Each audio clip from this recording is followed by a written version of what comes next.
మీ దృష్టిలో యేసు ప్రభు దేవుడా లేకపోతే రాముడు దేవుడా? అసలు ఆ క్వశ్చన్ అడగకూడదు, నేను అడుగుతా, తప్పది. మీరు చెప్పండి.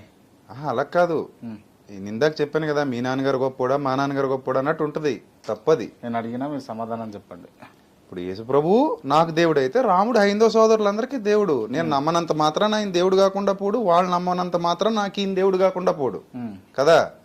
సో కాబట్టి ఆ క్వశ్చన్ ఈజ్ వెరీ రాంగ్. ఎందుకంటే దానివల్ల మీరు చెప్పిన ఆన్సర్ నాకు నచ్చింది, మీరు మళ్ళీ చెప్పరా ఆ ఆన్సర్ నాకు? నేను నమ్మనంత మాత్రాన వాళ్ళకి రాముడు దేవుడు కాకుండా పోడు, వాళ్ళు నమ్మనంత మాత్రాన నాకు యేసుక్రీస్తు దేవుడు కాకుండా పోడు.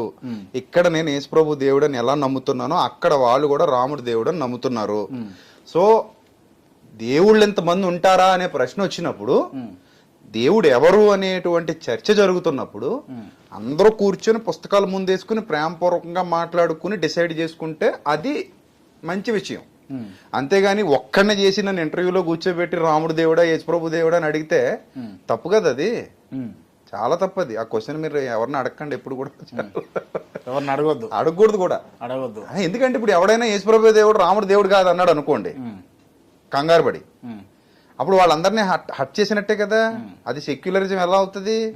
నేను అదే అంటున్నాను. ఇప్పుడు మా రాముడే దేవుడు మిగిలిన వాళ్ళు దేవుడు కాదు అనేవాడు అసలు భారతదేశంలో ఉండకూడదు.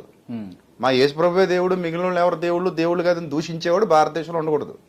ఇప్పుడు నీ దేవుడు దేవుడా, నా దేవుడు దేవుడా, ఇంతమంది దేవుళ్ళు ఉండరు కదా, అందరికీ ఒకటే సృష్టికర్త కదా. మనందరం కూర్చుని ఇష్టాగోష్ఠి ప్రేమపూర్వక చర్చ జరిపి ఆ దేవుడు ఎవరో తెలుసుకుందాం, ఆ దేవుడు లక్షణాలు ఏంటో తెలుసుకుందాం, దేవుడికి ఉండాల్సిన క్యారెక్టర్ ఏంటో తెలుసుకుందాం అని కూర్చుంటే అది యాక్సెప్టబుల్.